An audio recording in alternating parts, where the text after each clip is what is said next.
وہ ابھی فوج میں بریگیڈیئر کے عہدے پر ہی تھا کہ اس کے ملک میں عوام کے ووٹوں کی اکثریت سے ایک مقبول حکومت برسر اقتدار آ گئی۔ امریکہ یہاں جمہوریت نہیں چاہتا تھا، اسی لیے CIA نے اپنے بدنام زمانہ پلان ٹریک 2 پر عمل درآمد کا آغاز کر دیا۔ اس منصوبے کا مقصد اس کے ملک میں بننے والی مقبول جمہوری حکومت کا تختہ الٹنا تھا۔ اس دور کے امریکہ کے نیشنل سیکورٹی ایڈوائزر نے اپنی نگرانی میں یہ پلان مرتب کیا تھا۔ رچرڈ نکسن امریکی صدر تھا اور Henry Kissinger national security adviser. اس مقصد کے لیے $10 ملین کی منظوری دی گئی اور اس خطیر سرمایہ سے فوج میں سے چند ایک جرنیل، بریگیڈیئر اور دیگر افسران کو خریدنے کا آغاز کر دیا گیا۔ لیکن فوج میں سے امریکہ کی ہاں میں ہاں ملانے اور ان کے مقاصد کو پورا کرنے والا صرف یہی بریگیڈیئر امریکیوں کے ہاتھ آیا۔ اس وقت کے آرمی چیف شنائڈر کو امریکہ نے خریدنا چاہا، لیکن کامیابی نہ ہوئی تو پھر اسے ایک مشتبہ قسم کے حملے میں مروا دیا گیا۔ امریکیوں نے ایک پلان کے تحت اس بریگیڈیئر کو جمہوری آقاؤں کی آنکھ کا تارہ بننے کے لیے کہا۔ اس نے صدر کے پاس جا کر دست عرض کی کہ اگر آپ حکم کریں تو میں آپ کے لیے بہت کچھ کر سکتا ہوں۔ پلان کے تحت CIA نے اس بریگیڈیئر کے لیے ایک پورا میدان سجا کر دیا۔ اپوزیشن کے رہنماؤں کو $7 ملین دیے گئے تاکہ وہ حکومت کے خلاف تحریک شروع کریں۔ بس پھر کیا تھا، لوہا گرم تھا اور اس بریگیڈیئر نے دارالحکومت میں چلنے والی اس تحریک کو فوجی طاقت سے کچل کر اس جمہوری صدر کا مکمل اعتماد حاصل کر لیا۔ اس کے نتیجے میں اس صدر نے 23 اگست 1973 کو اسے آرمی چیف بنا دیا۔ یہ تھا چلی کا جنرل پینوشے اور جمہوری طور پر منتخب ہونے والا صدر تھا آلندے۔ لیکن آرمی چیف بننے کے ٹھیک 18 دن بعد یعنی 11 ستمبر کو اس نے اپنے اس محسن صدر کے محل پر فوج کے ساتھ چڑھائی کر کے قبضہ کر لیا۔ آلندے اس حملے میں مارا گیا اور جو لوگ گرفتار ہوئے انہیں ایک ملٹری چھاؤنی میں لے جا کر گولیوں سے بھون دیا گیا۔ ملک میں ہنگامے شروع ہوئے تو پہلے مہینے میں ہی 2,50,000 افراد کو گرفتار کر لیا گیا۔ پورے ملک میں خوف طاری ہوا تو ایسے تمام علاقوں میں سخت قسم کا آپریشن شروع کر دیا گیا جہاں سے تھوڑی سی بھی آواز بلند ہوتی تھی۔ ہر صوبے میں اس کے فوجی قومی مفاد کے نام پر دندناتے پھرتے اور لوگوں کے سروں کی فصل کاٹتے۔ شہر در شہر ہونے والے فوجی آپریشنوں میں 3,500 سے زیادہ لوگ مارے گئے اور 80,000 سے زیادہ لوگوں کو بغیر کسی قسم کے مقدمہ چلائے تشدد کا نشانہ بنایا گیا۔ ان پر اس قدر تشدد ہوا کہ انہیں جسمانی اور ذہنی طور پر معذور بنا دیا گیا۔ بے شمار لوگوں کو طویل مدت کے لیے قید خانوں کی نذر کر دیا گیا۔ جس دوران یہ ظلم اور تشدد ہو رہا تھا، پینوشے نے اپنے اقتدار کو آئینی حیثیت دینے کے لیے ملک بھر میں ایک جعلی ریفرنڈم کرایا اور اس کے ذریعے ایک نیا آئین بنانے یا پھر پرانے آئین میں وسیع ترامیم کرنے کا اختیار حاصل کر لیا۔ وہ تکبر کے لہجے میں کہا کرتا تھا کہ اس ملک میں ایک پتا بھی میرے حکم کے بغیر حرکت نہیں کر سکتا۔ اس نے مقبول ترین جمہوری رہنماؤں کے مقابلے میں امریکی سرمایہ سے اپنی ایک الگ سیاسی جماعت بھی بنا لی۔ اس جماعت کو CIA اور ملک کی افواج کی بھرپور حمایت حاصل تھی۔ اس پارٹی کے سیاستدان بھی عجیب تھے۔ ایک جھالی قسم کے الیکشن سے اسمبلی کے ممبران بنے اور خود کو بے شرمی اور ڈھائی سے جمہوری رہنما اور منتخب نمائندے کہلایا کرتے تھے۔ حالانکہ ان سب کی حالت یہ تھی کہ جنرل پینوشے کے سامنے بات کرتے ہوئے بھی ان کی جان جاتی تھی، سانس پھول جاتا تھا۔ اس نے ملک کے قیمتی ترین اثاثے اونے پانے داموں میں عالمی ملٹی نیشنل کمپنیوں کے ہاتھ فروخت کر دیے۔ اس فروخت سے اچانک بہت سا مال مل گیا اور ملک میں وقتی طور پر خوشحالی آ گئی۔ لیکن صرف 1 سال کے تھوڑے سے عرصے کے بعد ہی چلی میں غربت اپنی انتہا کو چھونے لگی۔ ملک کی اثاثے بیچنے سے چند لوگ امیر تو ہو گئے، لیکن باقی عوام تو 2 وقت کی روٹی کی بھی محتاج ہو گئی۔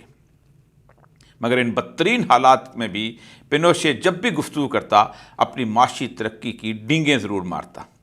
اسے حکومت کا حجم کم کرنے کا بھی جنون پیدا ہوا۔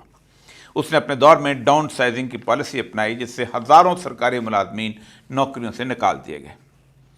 اس پر کئی بار قاتلانہ حملے ہوئے۔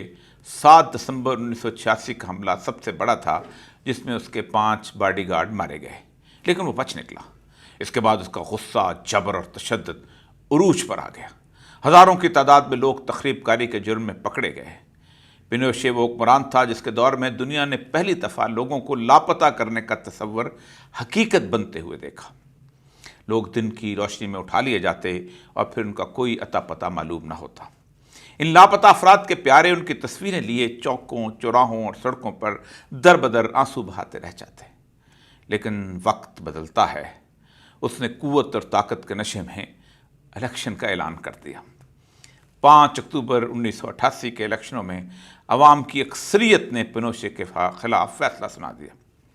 انتخاب کے نتیجے میں جو سیاستدان برسر اقتدار آئے وہ سہمے سے تھے۔ امریکہ، CIA اور فوج سے ڈرے پینوشے کے خلاف کارروائی نہیں کر پا رہے تھے۔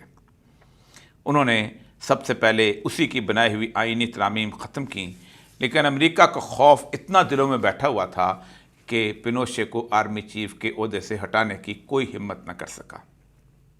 ملک میں ایک ٹروتھ کمیشن بنایا گیا اور پورے ملک سے درماندہ لوگوں نے اس کمیشن میں گواہیاں دینا شروع کر دیں۔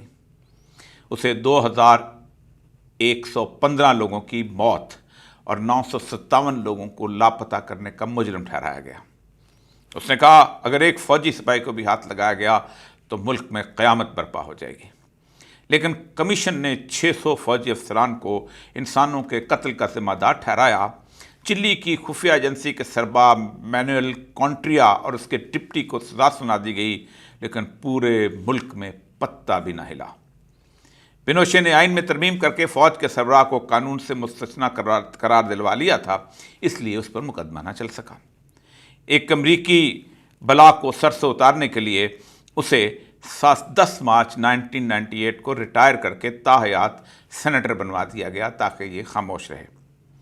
لیکن عوام جن کے زخم ابھی تازہ تھے، جنہوں نے اپنے پیاروں پر ظلم ہوتے ہوئے دیکھا تھا، ان کی لاشیں اٹھائی تھیں، جن کے پیاروں کے نام و نشان تک مٹا دیے گئے تھے، وہ بد نصیب لوگ کہاں صبر کرنے والے تھے۔ عوام نے پہلے سیاستدانوں کا گھیراؤ شروع کیا، وہ کچھ نہ کر سکے تو پھر یہ بپھرے ہوئے لوگ عدالتوں کے دروازوں پر جا نکلے۔ پینوشے کے خلاف 3000 مختلف کیس رجسٹر ہوئے۔ لوگوں کا دباؤ سیاستدانوں کو مجبور کر گیا اور وہ اسے عدالت کے کٹہرے میں لے آئے۔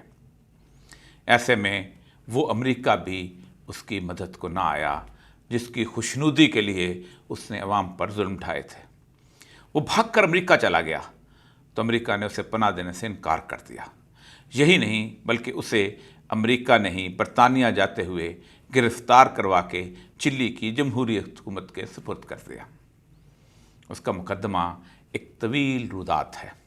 یہ کہانی نہ صرف اس کے جرائم تک محدود ہے بلکہ ساتھ ساتھ ان فوجی افسروں اور سیاسی گماشتوں کی بھی عبرت کی داستان ہے جنہوں نے ظلم، تشدد اور جبر میں اس کا ساتھ دیا تھا۔ وہ اس مقدمے کی سماعت کے دوران ہی حرکت قلب بند ہونے سے انتقال کر گیا۔ اس کی موت پر لوگ دیوانہ وار سڑکوں پر نکل آئے اور خوشی کے نعرے بلند کرتے رہے۔ اس کے چند وفادار سیاسی یتیم اس کا جنازہ اٹھا کر گھر سے باہر لائے اور جس فوجی جرنیل کو قتل کروا کے وہ آرمی چیف پر نہ تھا، اس کے پوتے نے اس کی تابوت پر تھوکا۔ پولیس نے جلدی سے اسے پیچھے ہٹایا اور پھر تیزی سے اسے دفن کر دیا گیا۔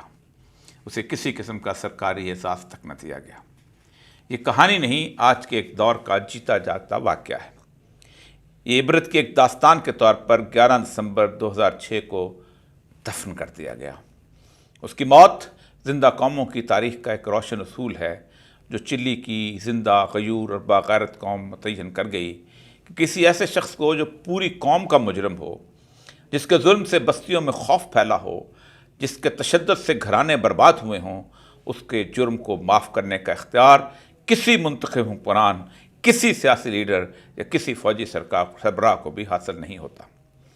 ایسا شخص پوری قوم کا مجرم ہوتا ہے، اسے قوم کبھی معاف نہیں کیا کرتی، اس لیے کہ مرنے والوں کی چیخیں اور لاپتہ ہونے والوں کی روحیں اور پیچھے رہ جانے والے خاندانوں کی بد دعائیں عوام کو ایسا کرنے نہیں دیتی۔